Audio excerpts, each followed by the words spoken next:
to join with you today in what will go down in history as the greatest demonstration for freedom in the history of our nation.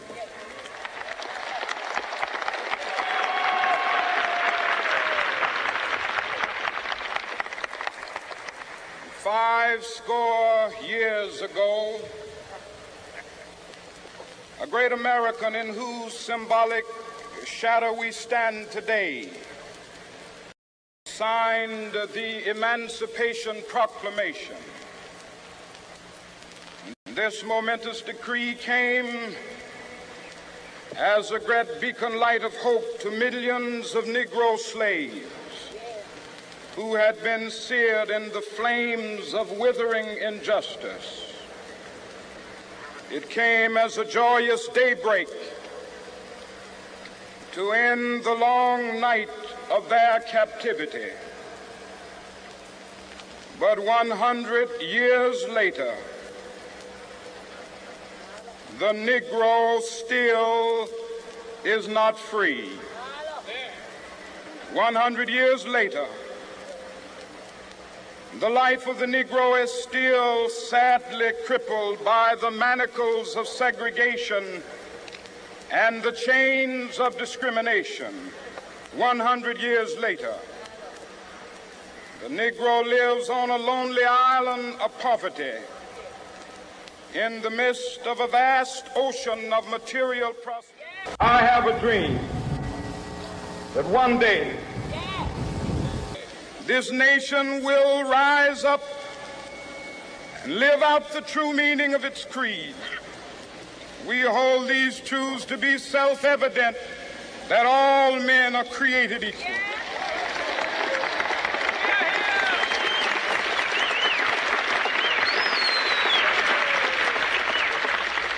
I have a dream that one day on the red hills of Georgia, the sons of former slaves and the sons of former slave owners will be able to sit down together at the table of brotherhood. I have a dream that one day even the state of Mississippi, a state sweltering with the heat of injustice, sweltering with the heat of oppression, will be transformed into an oasis of freedom and justice. I have a dream that my 4 little children will one day live in a nation where they will not be judged by the color of their skin, but by the content of their character. I have a dream today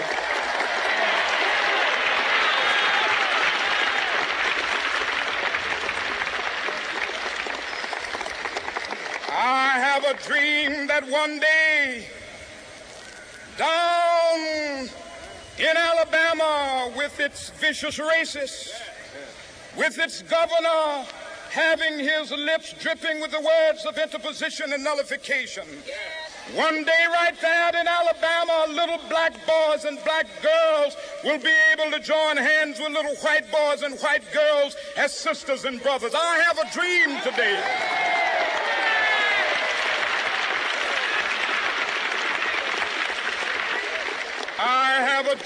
that one day every valley shall be exalted, and every hill and mountain shall be made low. The rough places will be made plain, and the crooked places will be made straight, and the glory of the Lord shall be revealed, and all flesh shall see it together.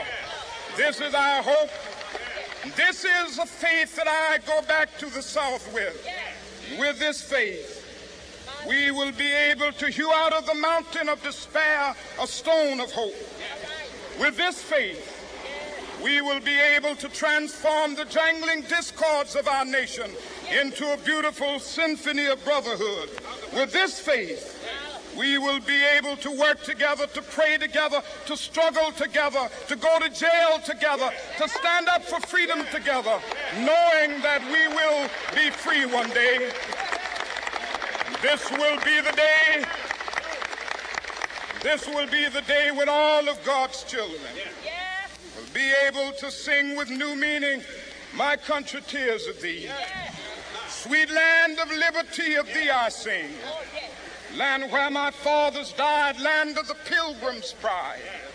From every mountainside, let freedom ring. And if America is to be a great nation, this must become true. And so let freedom ring. From the prodigious hilltops of New Hampshire, let freedom ring.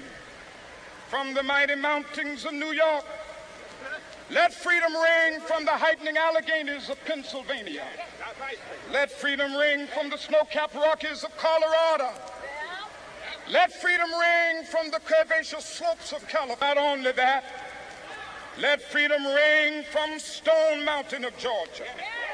Let freedom ring from Lookout Mountain of Tennessee. Let freedom ring from every hill and molehill of Mississippi, from every mountainside. Let freedom ring. And when this happens, when we allow freedom to ring,